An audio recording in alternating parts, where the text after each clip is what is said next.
one. I forgot to breathe for a second. Is that okay? Yeah. Okay. Okay, I'm gonna say 3, 2. You guys say 1 in your head. Then you go for it. Okay. Okay, you ready? Yeah. Come on, you got it. I did it. I've been jumping. It's jumping like slow motion. Well, But then saying one in my head. Say 3, 2, 1. Then we'll jump. And then just go for it. You got it. You can do it. Well, I have to. 1, 2, 3. What is up, CR Youth? My name is Sylvia, and I am a senior at the Cottage Grove campus. My name's Sophie, and I'm one of the youth pastors. And welcome to CR Youth Online. Today we're going to kick it off with some worship. And then we're going to go and hear an amazing message from one of our youth pastors. And then we have Zoom groups following. Link down below. Have a great night. Wah! Punched. I said, wah! Wah! Was it cute?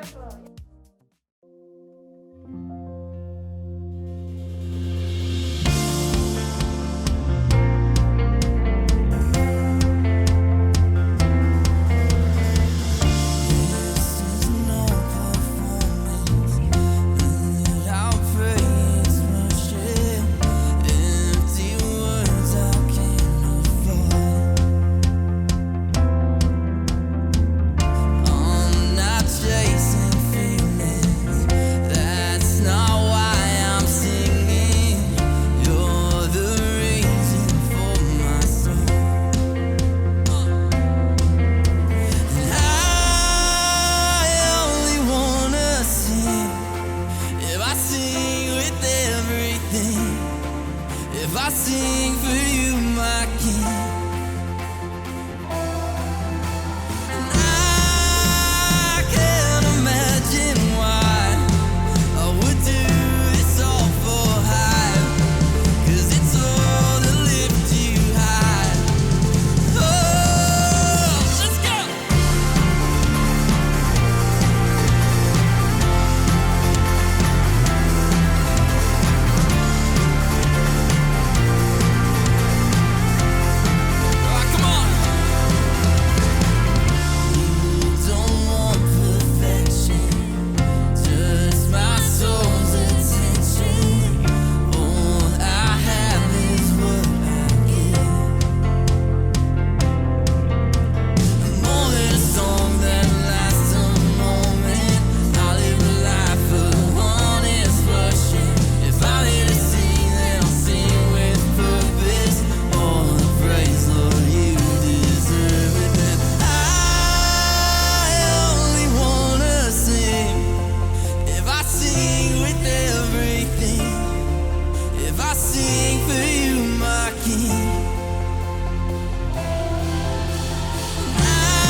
Well, hey, what's up, CR Youth? So glad to be with you. My name's Jonathan Maley. Want to give a quick shout to all of my Egan students. If you're at Egan, make some noise. What about Cottage Grove and Woodbury? Wherever you're at, make some noise. Of course, Hastings, my crew, make some noise. So glad you're here. And then if you are tuning online, special shout out to you. So glad that you are joining with us tonight as we are in week 2 of Crazy Christmas. Yeah, in fact, if you don't know this about me, you should probably know this. I love Christmas. And if you look at, this is like me and the OG.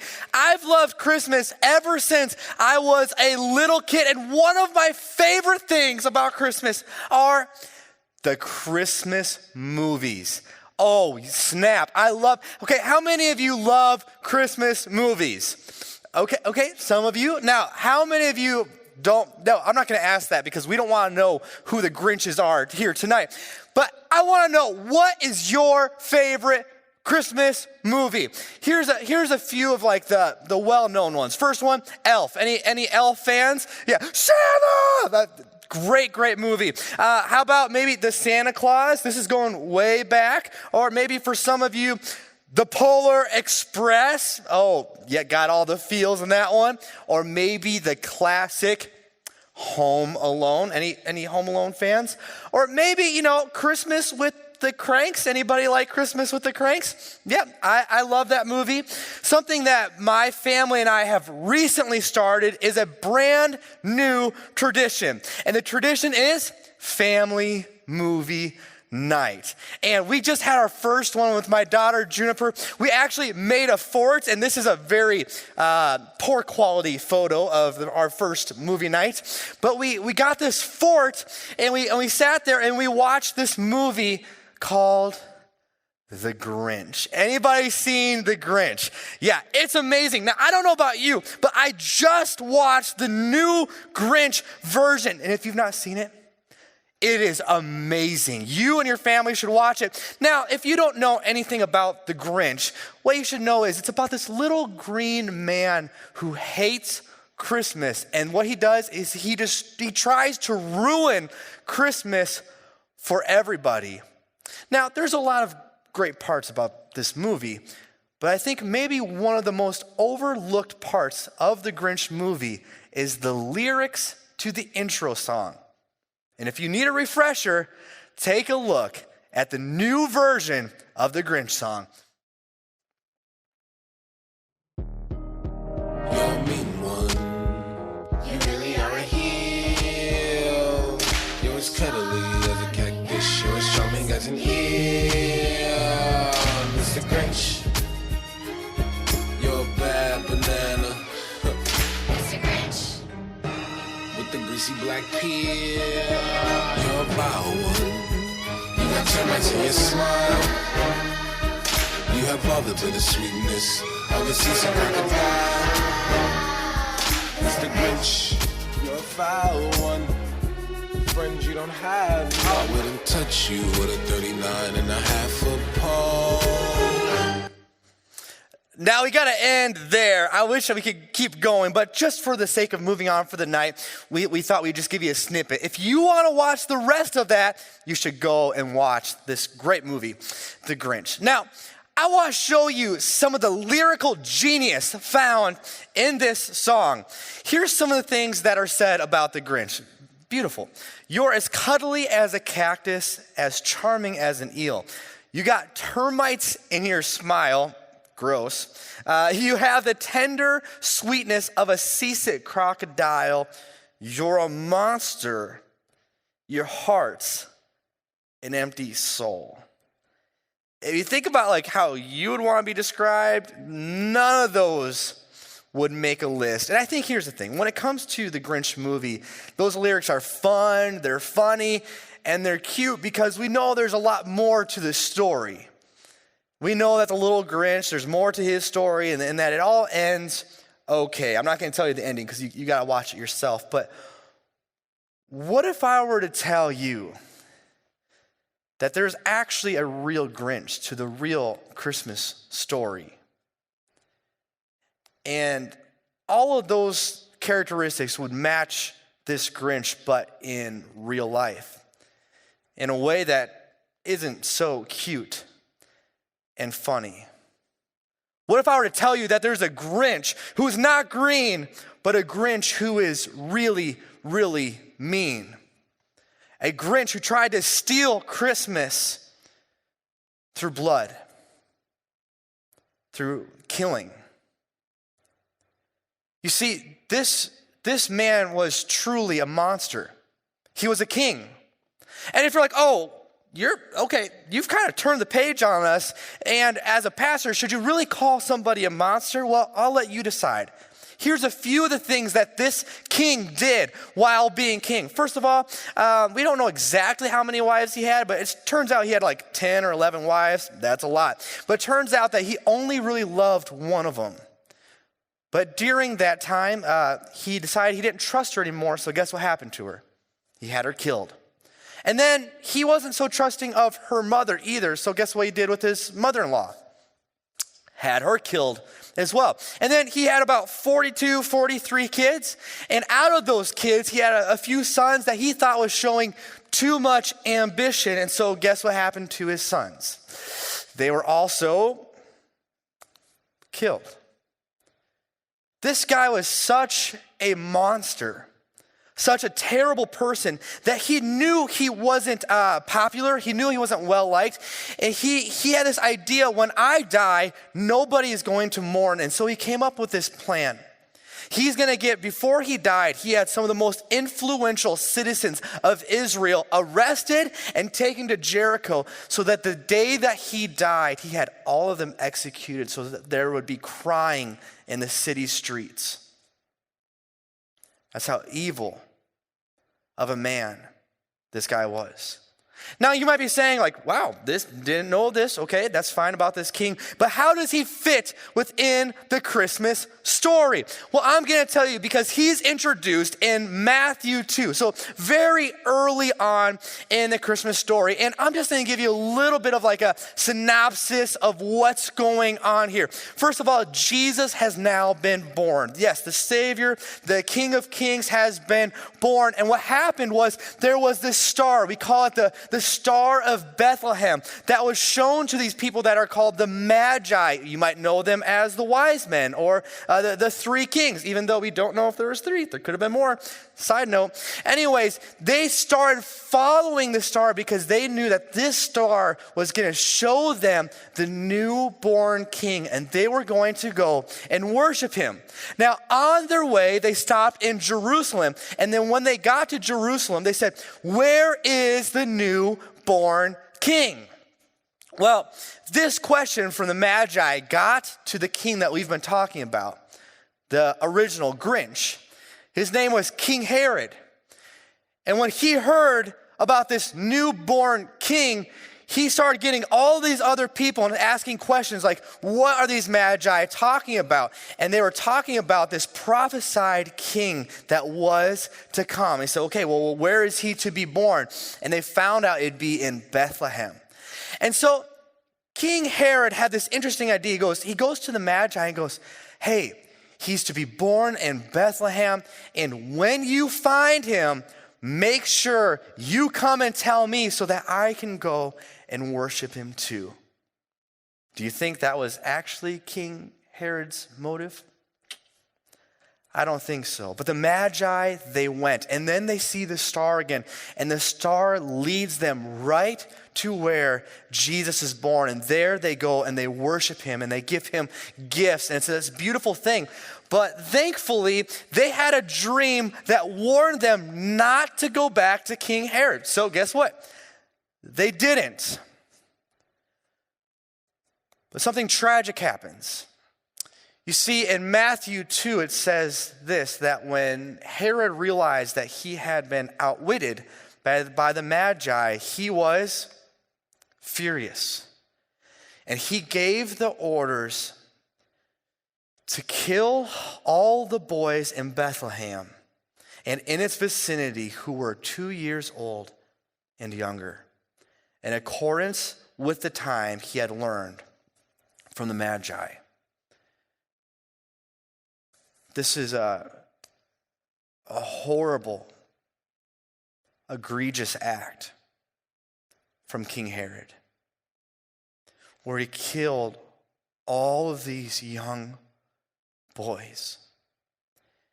And if you don't know the story, what had happened before that took place, an angel came to Joseph, who is Jesus' son, and said, "Get up, take your family and go to Egypt. And so they had left because the angel said, because Herod's trying to kill your child. So Jesus' life was spared. But because of King Herod's act, many people, innocent kids, died. Now, why would King Herod do this? What would motivate him to do such a terrible, horrific thing? I think it's because he thought he deserved the praise and the glory that was going to be given to Jesus. And his kingship, King Herod's kingship, was threatened. So he wanted to end it at all costs. But here's the thing. What was at the root of King Herod was something we called pride. You see, what drove King Herod's decision after decision, what drove his horrible, horrible acts was rooted in this word pride. You see, King Herod thought he was better than other people. King Herod treated other people as though they were less than him. Because of that, many people died. And you might be going, okay, this is a crazy Christmas story. I didn't know some of this. Wow, this is wild. Okay, now let's go to a small group. But hey, before we go to small group, we need to learn something from this story. And I think what we learn is this, is that pride is a killer. For King Herod, it was quite literally a killer. But I want to tell you something that pride, if we allow pride to take root in our hearts, it is a killer. Now, thankfully, not typically in the way that we see with King Herod, but it kills other things. You see, something you need to know is this. Pride is a killer, and pride will kill relationships. Pride will push God away. Pride will push other people. If you're a Christian, pride will push other people away from God. You see, nothing good comes from pride. In fact, I would say this, that all sin is actually rooted in pride. And it's something that you and I have to handle. It's something that you and I have to address in our life because God hates pride. Because pride says that I am God and I have no need of God. In Proverbs, it says this, that the Lord detests the proud. They will surely be punished. Not necessarily a feel-good Bible verse. And there's another one in Proverbs that says this, pride goes before destruction, and haughtiness, which is like an arrogance before a fall. In the Message, it's a paraphrase of the Bible, it says it this way, first pride, and then the crash. The bigger the ego, the harder the fall. What you need to understand today, students, that pride, here, listen to me. Pride comes before the fall. Can everybody say this with me? Pride comes before the fall. Pride comes before the fall. But here's the problem when it comes to pride. It's this, that prideful people are too prideful to see they have pride. Prideful people are too prideful to see they have pride. And so if you're like, hey, this message is for my friend, they're super arrogant, super prideful, maybe you should think about that. You see, personally, I've struggled with pride. I struggle with pride, and it has done a lot of damage in my life. You see, pride kills relationships. Pride only does damage in our lives. And I'll never forget, here's two very simple examples. I remember when I was in high school, it was just very simple during a gym class. We were playing badminton, and me and my teammate were crushing it. I mean, we were just killing everybody that was coming at us. We were just smoking them. And in that, we were roasting people, in our minds, having a lot of fun. And then a guy comes up to me and says, I thought you were a Christian. And I'm like, what does this have to do with badminton and you losing? And he goes, well, you did not really act like Christ, in my opinion. And in my mind, I was like, I was just joking around. But you see, in that very simple moment, I didn't realize that I was so prideful that I didn't think that my actions and how I was conducting myself was actually pushing somebody away from Jesus. Or another very simple example is with my parents. You see, I love my parents, but they gave a lot of rules, and there's a lot of things that they taught me, and they said, you need to do this and don't do this. And at the time I thought, there's no way. Listen, parents, that's cool for you, but you don't know like what's best for me. And boy, was I wrong. My pride got in the way. The question I have for you is, what areas do you struggle with when it comes to pride?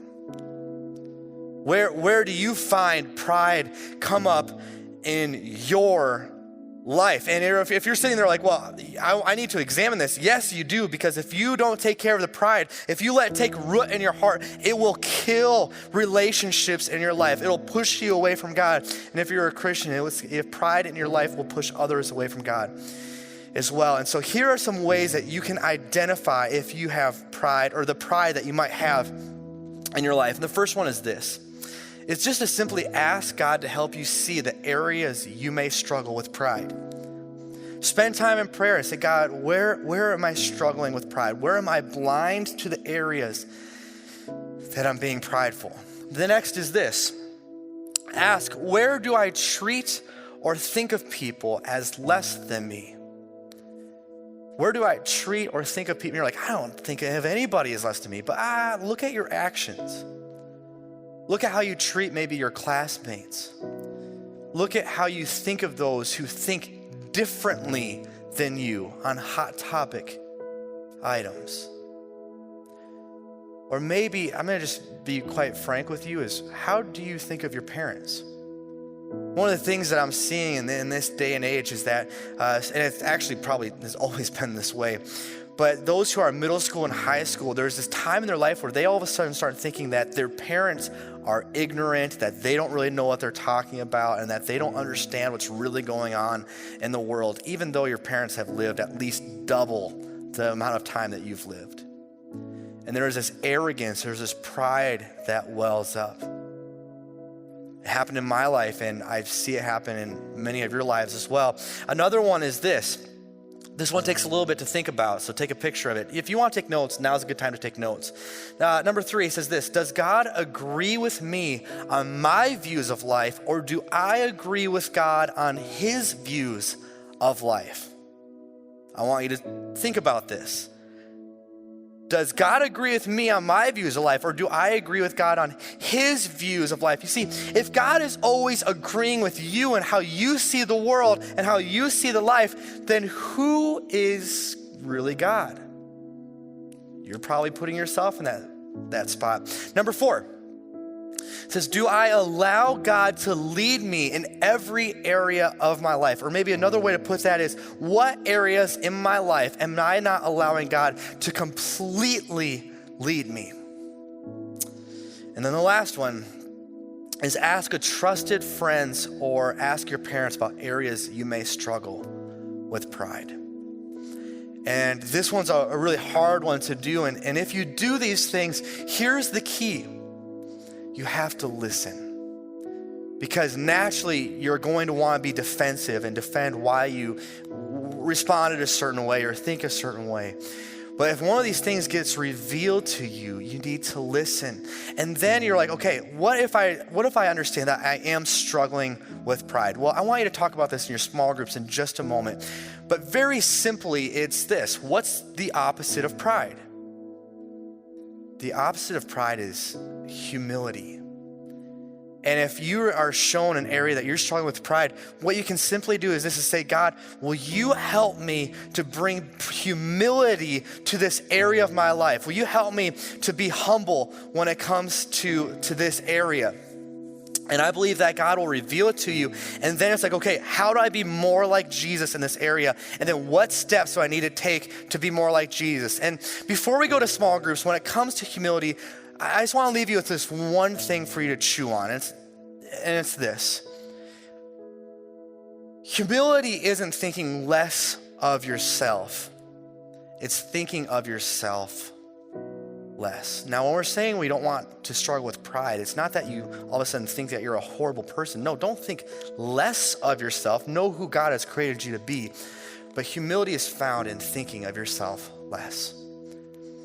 Well, friends, thanks for tuning in today. You're going to have a great opportunity to talk with your small groups after your campus youth pastor comes up. But I want to let you know is this: we want you to have the best relationships with others, and we want you to have the best relationship with God.